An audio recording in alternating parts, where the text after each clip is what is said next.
नमस्कार दोस्तों, स्वागत है आप लोगों का ER एग्रीकल्चरल एकेडमी के ऑनलाइन प्लेटफॉर्म पर। दोस्तों, जो भी हमारे यूपी कैटेट एंट्रेंस एग्जाम के स्टूडेंट हैं, जो भी हमारे भाई बहन यूपी कैटेट एंट्रेंस एग्जाम की तैयारी कर रहे हैं यूजी के लिए, उन लोगों के लिए ये क्लास बहुत ही महत्वपूर्ण है। इसमें हम लोग थ्योरी और एमसीक्यू दोनों ही डिस्कस करने वाले हैं, तो वीडियो को अंत तक जरूर देखिएगा। तो चलिए स्टार्ट करते हैं आज का अपना वीडियो। आज हम लोग बात करने वाले हैं जौ के बारे में। जौ का जो साइंटिफिक नेम होता है वह होता है होडियम वल्गर। होडियम वल्गर जो है इसका साइंटिफिक नेम होता है, और इसकी अगर हम उत्पत्ति स्थान की बात करें तो इसकी उत्पत्ति स्थान जो है इथोपिया है। और अगर इथोपिया आप लोगों को ऑप्शन में ना दिया गया हो तो आप लोग दक्षिण पश्चिमी एशिया लगाएंगे। और अगर हम इसकी फैमिली की बात करें तो इसकी जो फैमिली होती है वह होती है ग्रेमिनी, और ग्रेमिनी फैमिली का जो दूसरा नाम होता है उसको पोएसी बोलते हैं। तो ये भी ध्यान रखना है, पोएसी या फिर ग्रेमिनी फैमिली से संबंध रखता है जौ। गुणसूत्र की बात करें भैया, अगर इसमें गुणसूत्र की बात करें तो इसमें 14 गुणसूत्र पाए जाते हैं, और ये एक स्वपरागित फसल है, यानी सेल्फ पॉलिनेटेड क्रॉप है।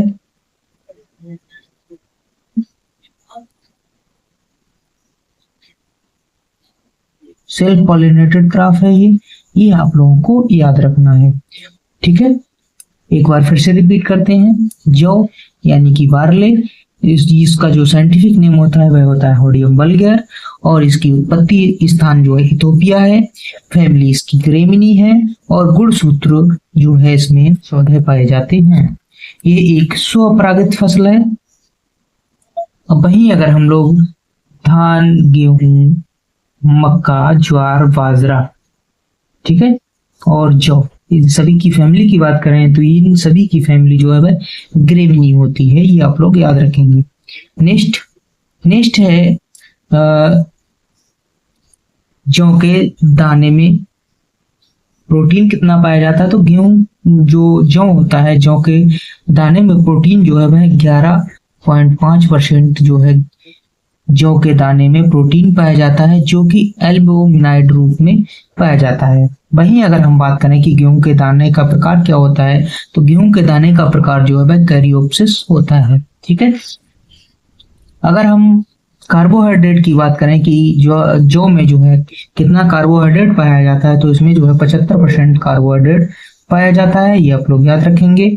और इसके पुष्प क्रम को, यानी इसके पुष्प क्रम को जो है वह स्पाइक या फिर हेड कहा जाता है, ठीक है। इसके पुष्प क्रम को स्पाइक या फिर हेड कहा जाता है।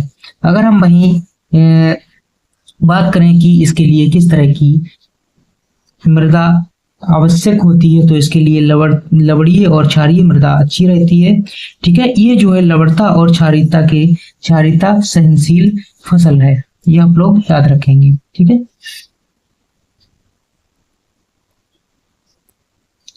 जौ में अगर हम स्टार्च की बात करें तो वह जो है स्टार्च माल्ट के रूप में पाया जाता है, और इससे अल्कोहल, ईस्ट और बियर बनाई जाती है।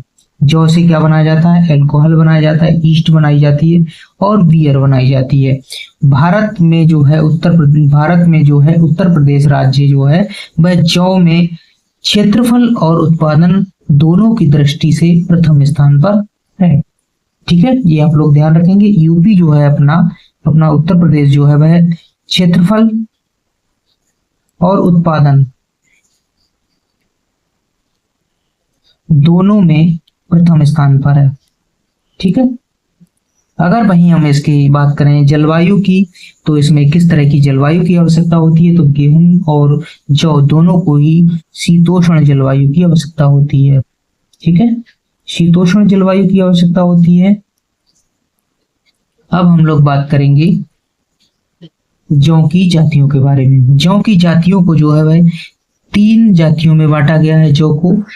पहली है होडियम वल्गर, जिसे हम लोग 6 रो बार्ले कहते हैं। इसका जो वाली होती है उसमें 6 लाइनें होती हैं, ठीक है, 6 लाइनें होती हैं इसकी वाली में। नेक्स्ट है होडियम डिस्टिकन, इसमें जो है इसकी वाली में जो है 2 रो होती हैं, और होडियम इररेगुलर जो होती है इसमें भी 2 रो होती है, ठीक है। नेक्स्ट हम लोग बात कर लेते हैं होडियम वल्गेर यानी 6 रो वार्ले के बारे में। 6 रो वार्ले के बारे में बात करेंगे तो इसमें 6 पंक्तियां होती हैं, ठीक है, ये याद रखना है। स्पाइकलेट इसके जो है वह उपजाऊ होते हैं और जिसका जो पुष्पक्रम है उसमें लेमा पर हुड पाए जाते हैं। और भारत में इस समूह की सबसे अधिक खेती की जाती है, यानी पूछा जाए कि सबसे अधिक खेती जो है वह किस समूह की जाती है, तो होडियम वल्गेर जो है यानी 6 रो वार्ले की सबसे अधिक खेती की जाती है। नेक्स्ट है होडियम डिस्टिकन, ठीक है, इसमें केवल 2 पंक्तियां पाई जाती हैं। कितनी पंक्तियां पाई जाती हैं? इसमें 2 पंक्तियां पाई जाती हैं, यानी 2 रो वार्ले होता है। और केवल मध्य स्पाइकलेट जो है फर्टाइल होता है। इसमें जो है मध्य स्पाइकलेट जो होता है वह फर्टाइल होता है, ये आप लोगों को याद रखना है। होडियम इर्रेगुलर की बात करें तो होडियम इर्रेगुलर में जो है वह इस प्रजाति में 2 पंक्तियां या फिर 6 पंक्तियां वाली वालियां पाई जाती हैं। इसमें इर्रेगुलर मतलब इर्रेगुलर क्या होता है, इसमें दो भी पाई जाती हैं वालियां, दो रो भी पाई जाती हैं इनकी वालियों में और 6 रो भी पाई जाती हैं, इसीलिए इनको क्या बोलते हैं, इर्रेगुलर बोलते हैं, ठीक है। अब हम लोग बात कर लेते हैं किस्मों की यानी वैरायटियों की। महत्वपूर्ण वैरायटियां कौन कौन सी हैं ये आप लोगों को याद रखना है। तो अगर हम लोग सामान्य किस्मों की बात करें तो सामान्य किस्मों में आ जाती हैं अंबर, आजाद, करण, केदार, कैलाश, ज्योति, रत्ना, ठीक है। ये भी ध्यान रखेंगे कि इन नामों से आम और धान की भी प्रजाति किस्में हैं, ठीक है। नेक्स्ट हम लोग बात करेंगे मोल्या यानी नेमेटोड रोधी किस्में। नेमेटोड रोधी किस्में, मोल्या और नेमेटोड रोधी किस्मों की अगर हम बात करें तो इसमें जो है राजकिरण जो है याद रखेंगे, ठीक है। लवण सहनशील किस्में की बात करें तो लवण सहनशील में आप लोग आजाद और बिलाड़ा 2 याद रखेंगे। और ये तो बहुत ही महत्वपूर्ण है, चौथा नंबर की छिलका रहित यानी हस्क लेस वैरायटी डोलमा, करण 3 और हिमानी। तो आप लोगों को डोलमा तो बहुत ही इंपॉर्टेंट है, ये डोलमा याद रखनी है, ठीक है। नेक्स्ट है माल्ट के लिए, यानी माल्ट के लिए जो है कौन सी किस्में है, तो माल्ट के लिए अंबर और क्लीपर हैं। उत्परिवर्तित यानी म्यूटेंट वैरायटी जो है वे कौन सी हैं, तो म्यूटेंट वैरायटियों की अगर हम बात करें तो म्यूटेंट वैरायटी BM4 है जो कि IARI न्यू दिल्ली के द्वारा विकसित की गई है, ठीक है। नेक्स्ट हम लोग बात करेंगे सीड रेट की। तो इसका जो सीड रेट है यानी बीज दर जो है वह 100 किलोग्राम प्रति हेक्टेयर है। 100 किलोग्राम प्रति हेक्टेयर जो है बीज दर है इसकी। और बुवाई की बात करें तो इसकी जो बुवाई जो है वह मध्य अक्टूबर, ठीक है, मध्य अक्टूबर से नवंबर तक की जाती है। अगर हम लोग कतार से कतार की बात करें तो कतार से कतार की जो दूरी है वह, कतार से कतार की दूरी जो है वह 25 सेंटीमीटर 22.5 सेंटीमीटर रखी जाती है। और पौधे से पौधे की दूरी जो है वह 10 सेंटीमीटर रखते हैं। नाइट्रोजन, फास्फोरस और पोटाश यानी उर्वरक की आवश्यकता इसके लिए 60 किलोग्राम, 30 किलोग्राम और 20 किलोग्राम प्रति हेक्टेयर की आवश्यकता होती है। अगर हम असिंचित क्षेत्रों में इसकी बुवाई कर रहे हैं जो कि तो जो है उर्वरक जो है सभी हमें पूरी उर्वरक की मात्रा एक साथ दे देनी है, बुवाई के साथ ही दे देते हैं, ठीक है। और अधिक उत्पादन के लिए गेहूं, जौ और बाजरा में जो है वह थायो यूरिया घोल का इस्तेमाल किया जाता है जो कि 500 ppm यानी 0.5 ग्राम प्रति लीटर पानी की दर से फुटान के समय या फूल आने के समय छिड़काव किया जाता है। नेक्स्ट हम लोग बात करते हैं जौ में लगने वाले रोग। जौ में लगने वाले रोगों के बारे में बात करेंगे। तो जौ में कौन कौन से रोग लगते हैं उनको देख लेते हैं। जौ में लगने वाला रोग जो है वह, जौ में लगने वाला मुख्य रोग जो है वह है आवृत खंड यानी कवर्ड स्मिट। कवर्ड स्मिट जो है वह एस्टिलोगोहार्डियाई नामक कवक के द्वारा होता है, यानी फंजाई के द्वारा होता है। फंजाई यानी कवक के द्वारा होता है, कवक के द्वारा होने वाला रोग है। और इसके नियंत्रण के लिए हमें क्या करना चाहिए, तो इसके नियंत्रण के लिए हमें बीज को जो है बावस्टीन या फिर वीटावैक्स के द्वारा उपचारित करना चाहिए। यानी 1 किलोग्राम जो है बीज को हमें उपचारित करने के लिए 3 ग्राम बावस्टीन या फिर वीटावैक्स का इस्तेमाल करते हैं। नेक्स्ट है धारीदार रोग, स्ट्रिप डिजीज। स्ट्रिप डिजीज जो है वह स्ट्रिप डिजीज यानी हेलमिंथोस्पोरियम ग्रेमिनियम कवक द्वारा ये जो है बीमारी होती है। ये एक बीजोड़ बीमारी है। बीजोड़ बीमारी है यानी सीड जनित बीमारी है और इसके नियंत्रण के लिए कैप्टान का प्रयोग किया जाता है। कैप्टान से इसके बीज उपचारित किए जाते हैं इसके नियंत्रण के लिए। ठीक है, कैप्टान 1 किलोग्राम बीज के लिए जो है 3 ग्राम कैप्टान की आवश्यकता होती है। नेक्स्ट है मोलिया रोग। मोलिया रोग जो है वह हेट्रोडेरा एवेनी सूत्रकृमि द्वारा होता है यानी नेमेटोड के द्वारा फैलता है और इसको जो है रोकथाम फसल चक्र के द्वारा की जाती है। और इस मोलिया रोधी किसमें जो है वह इसमें आप लोग राजकरण को याद रखेंगे, ये इंपॉर्टेंट है। नेक्स्ट आ जाता है purple blotch. Purple blotch Helminthosporium species कवक के द्वारा होने वाला रोग है। ठीक है,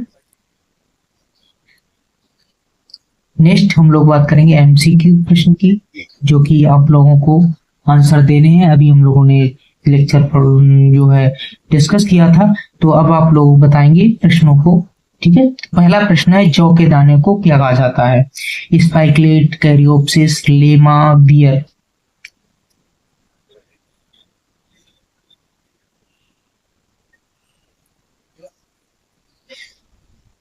तो इसका जो करेक्ट आंसर हो जाएगा वह हो जाएगा ऑप्शन बी। ऑप्शन बी इसका सही हो जाएगा। ऑप्शन बी सही हो जाएगा, कैरियोप्सिस। ठीक है, नेक्स्ट प्रश्न है जौ की कौन सी प्रजाति 6 पंक्ति वाली होती है? होडियम वल्गर, होडियम डिस्टिकन, होडियम इर्रेगुलर, होडियम स्पाइकलेट। तो इसका जो करेक्ट आंसर है वह है होडियम वल्गर, यानी ए ऑप्शन इसका सही है।